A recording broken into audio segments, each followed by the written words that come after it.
YCP rowdy మొక్కి చెప్తున్నా, మీరు వచ్చి మేము రక్తాలతో తడిపేస్తాం, బయటకు వచ్చాక మేము కూల్చేస్తాం, కుత్తుకులు కోస్తాం అంటే మీరు భవిష్యత్తులో, నేను మీకు చెప్తున్నాను ఈరోజు నా మాట చాలా శ్రద్ధగా వినండి. ప్రతి వైసీపీ గుండాగడికి చెప్తున్నాను ఈ మాట, ఆన్ కెమెరా చెప్తున్నాను.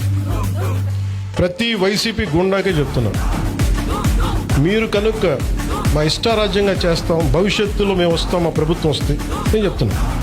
For example, for an argument sake మీ ప్రభుత్వమే వచ్చింది అనుకుందాం, తొక్కి నారా తీస్తానని చెప్తున్నాను. ఇప్పుడు ప్రభుత్వాలు రావడాలు పోవడాలు ప్రజల చేతుల్లో నిర్ణయం ఉంటుంది తప్ప వచ్చినప్పుడు భయపడిపోయి, ఇప్పుడు మీకు చెప్తున్నా కదా 3 సంవత్సరాలు ఉంది, 3 సంవత్సరాల్లో మీకు స్ట్రింజెంట్ యాక్షన్ నేను చూపిస్తాను. మీకు మీరు మాట్లాడండి, నేను ఇప్పటిదాకా మాట్లాడలా. లా అండ్ ఆర్డర్ నాది కాదు.